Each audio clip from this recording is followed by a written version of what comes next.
So welcome back once again to your own channel Judicious. Factories act 1948 का हम introduction, उसका मतलब need, objective, कुछ बेसिक डेफिनेशंस हमने कवर कर लिया था पिछले सेशन में.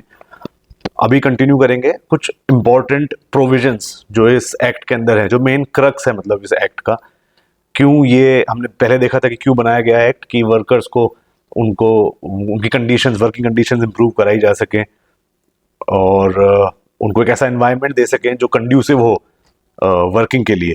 तो उसमें ही कुछ प्रोविजंस हैं जो कि बहुत ज़्यादा इंपॉर्टेंट हैं इस एक्ट के हिसाब से.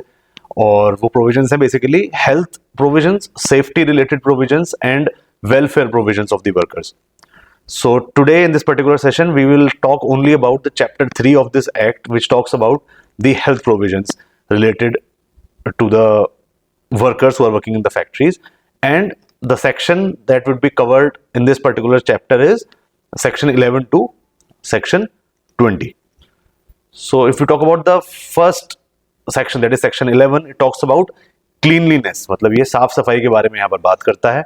और इस सेक्शन में क्लियरली मेंशन्ड है कि ये देखा जाना चाहिए कि फैक्ट्री जहां पर भी काम चल रहा है, मैन्युफैक्चरिंग हो रही है, वो साफ रखी जाए और कोई भी एफ्लूविया मतलब कोई लिक्विड वेस्ट मटेरियल किसी भी ड्रेन में से या किसी और तरीके की, किसी तरीके की कुछ ऐसा न्यूसेंस, अनप्लेजेंट कोई ऐसी चीज वहां पर ना हो उस फैक्ट्री के प्रीमाइसिस के अंदर और उसके प्रिसिंक्ट्स के अंदर भी. जो हम पहले फर्स्ट पार्ट में फैक्ट्री को डिफाइन करा था तो हमने दोनों चीजों के बारे में बताया था. तो वहां पर कोई एफ्लूविया वगैरह नहीं होना चाहिए. अगर स्टेट गवर्नमेंट को ऐसा पता चलता है, ऐसा लगता है कि किसी पर्टिकुलर फैक्ट्री में वो ये क्लीनलीनेस के रिक्वायरमेंट्स को कंप्लाई नहीं कर सकती. क्यों नहीं कर सकती? क्योंकि वहां पर जो मैन्युफैक्चरिंग प्रोसेस चल रही है उसका नेचर ऐसा है कि वहां पर ऐसा वेस्ट मटेरियल प्रोड्यूस हुआ ही होगा, ऐसा एफ्लूविया या इस तरह की चीज जरूर वहां पर वो एज अ बाय प्रोडक्ट निकल कर आएगी. तो स्टेट गवर्नमेंट के पास ये पावर है कि वो ऐसी फैक्ट्री को एग्जेम्प्ट कर सकती है इस रूल से और कोई ऑल्टरनेट मेथड जो कि इजीली अडॉप्टेबल हो, इजीली इंप्लीमेंटेबल हो, उसको सजेस्ट कर सकती है फैक्ट्री ओनर्स को कि वो उस ऑल्टरनेट मेथड का यूज करें और अपने इस एफ्लूविया से, अपने इस लिक्विड वेस्ट को डिस्पोज ऑफ सेफली कर सकें. Next, Section 12 of this act talks about the disposal of waste and effluents. यहां पर यह देखना जाएगा कि जो ऑक्यूपायर ऑफ द फैक्ट्री है, इसकी भी डेफिनेशन हम फर्स्ट पार्ट में देख चुके हैं, आप वहां पर जाकर इसको देख सकते हैं. ऑक्यूपायर को इफेक्टिव अरेंजमेंट्स करने पड़ेंगे किस चीज के लिए, कि जो मैन्युफैक्चरिंग प्रोसेस वो कर रहा है उसमें जो वेस्ट निकल रहे हैं या जो एफ्लुएंट लिक्विड वेस्ट जो निकल रहा है, लिक्विड डिस्चार्ज जो भी हो रहा है, उसका ट्रीटमेंट वो करे. कई बड़ी बड़ी फैक्ट्रीज में ट्रीटमेंट प्लांट्स अलग से लगे होते हैं फैक्ट्री के अलावा. जो फैक्ट्री में मैन्युफैक्चरिंग प्रोसेस हुआ उसका जो वेस्टेज था उसको ट्रीट करने के लिए एक अलग से प्लांट लगा देते हैं. सो दैट पर्पस क्या होता है कि वो ये जो मैन्युफैक्चरिंग प्रोसेस की वजह से जो वेस्ट या एफ्लुएंट निकले वो सेफ कर दिए जाएं, ताकि उनके अंदर से वो हार्मफुल चीजें रिमूव कर दी जाएं, वो केमिकल्स रिमूव कर दिए जाएं, कोई रेडियो एक्टिव सब्सटेंस है वो रिमूव कर दिया जाए, ताकि वो आसानी से डिस्पोज ऑफ किया जा सके बिना एनवायरनमेंट को और आसपास रह रहे लोगों को नुकसान पहुंचाए. Right. Then we have section number 13 that talks about the ventilation and temperature. जहां पर भी मैन्युफैक्चरिंग प्रोसेस चल रहा है फैक्ट्री के अंदर, वो जगह प्रॉपरली वेंटिलेटेड होनी चाहिए और उसका टेम्परेचर भी मेंटेन्ड रखना चाहिए. इसके लिए हर एक फैक्ट्री में सूटेबल और इफेक्टिव प्रोविजंस होने मैंडेटरी हैं, सो दैट उस जगह का वेंटिलेशन प्रॉपर रहे और टेम्परेचर भी कंफर्ट जोन में रहे. किनके? जो वहां पर काम कर रहे वर्कर्स हैं उनके लिए, उनको कोई डिस्कंफर्ट ना हो उस फैक्ट्री में काम करने के दौरान. Then we have section number 14 which talks about dust and fumes. कई ऐसे मैन्युफैक्चरिंग प्रोसेसेस होते हैं जिनके दौरान बहुत ज्यादा डस्ट या फ्यूम्स जनरेट होता है. अगर इस डस्ट की, इस फ्यूम की क्वांटिटी इतनी हो जाए कि वो इंजूरियस या ऑफेंसिव टू हेल्थ हो जाए, किनकी हेल्थ?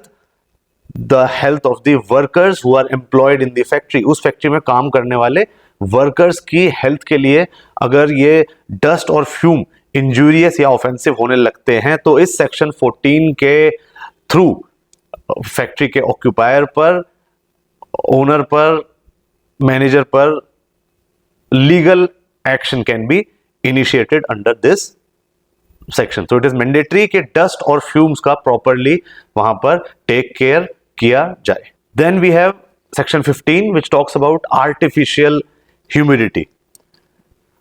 यहां पर भी स्टेट गवर्नमेंट को ऐसे रूल्स बनाने होंगे जिसमें कि वो फैक्ट्रीज के अंदर एक standard of humidity that has to be maintained उसको वो प्रिस्क्राइब करेगा.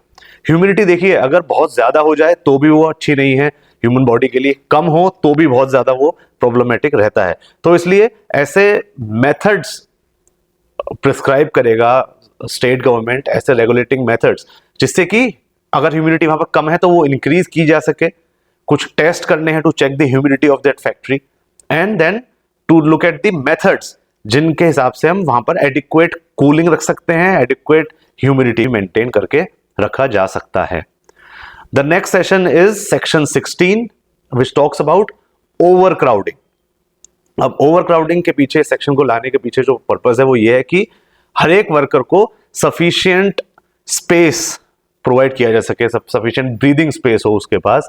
चीफ इंस्पेक्टर जो फैक्ट्रीज का होता है वो एक रिटन में एक नोटिफिकेशन इशू करेगा और डायरेक्ट करेगा फैक्ट्री के ओनर्स को कि एक पर्टिकुलर फैक्ट्री के रूम में जहां पर काम चल रहा है, कोई एक मैन्युफैक्चरिंग चल रही है, वहां पर मैक्सिमम नंबर ऑफ वर्कर्स कितना काम कर सकते हैं, तो उसको, उस नंबर को प्रिस्क्राइब करेगा chief inspector of factories. Then we have section 17 that talks about lighting. यहां पर इसका पर्पस, इसके पीछे पर्पस ये है कि मेंटेन करा जाए सफिशिएंट लाइटिंग को उस वर्किंग एरिया, उस वर्किंग प्रीमाइसेस के अंदर, natural as well as artificial. जो भी लाइट्स हैं वो प्रॉपरली वहां पर, मतलब आर्टिफिशियल तो हमें लगानी पड़ेंगी और नेचुरल लाइट, सन रेज जो हो गई, उनका भी वहां पर आने का प्रोविजन प्रॉपर होना चाहिए. ऐसा ना हो कि कमरा बिल्कुल ऐसा हो जहां पर नेचुरल लाइट पहुंच ही नहीं सकती, they are only dependent upon artificial light. तो ऐसा भी नहीं होना चाहिए. सारे प्रोविजन दोनों को ही मेंटेन, दोनों ही तरह की लाइट को मेंटेन करने के लिए प्रोविजन यहां पर रखे जाएंगे. देन सेक्शन 18 बात करता है ड्रिंकिंग वाटर अवेलेबल होना चाहिए वर्कर्स के लिए, प्योर वाटर हो, so that they can easily or safely consume that water while working. Then section 19 talks about latrines and urinals that are to be provided for the workers inside the factory premises that are very very essential. और last section 20 बात करता है स्पिटून्स की. अक्सर देखते हैं कि workers they are having tobacco and then working, और फिर उसके बाद जो उसका जो स्पिट करते हैं वो कहीं पर भी इधर उधर फैक्ट्री में वो स्पिट कर रहे हैं, बहुत ज्यादा अनहाइजीनिक कंडीशंस हो रही हैं.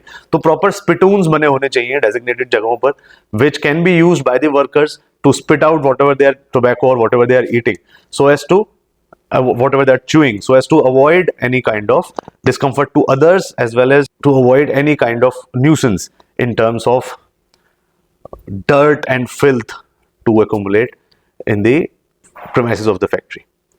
So अभी हमने बात करी हेल्थ रिलेटेड जो प्रोविजंस है उनके बारे में. नेक्स्ट वीडियो में कंटिन्यू करेंगे आगे सेफ्टी और फिर उसके बाद वेलफेयर प्रोविजंस. इंपॉर्टेंट है, बने रहिएगा हमारे साथ. इसी तरह शॉर्ट वीडियोस के थ्रू कवर करेंगे इसको. So till the time we meet next, it's me Amit Sharma signing off. Thank you so much. Bye bye and take care.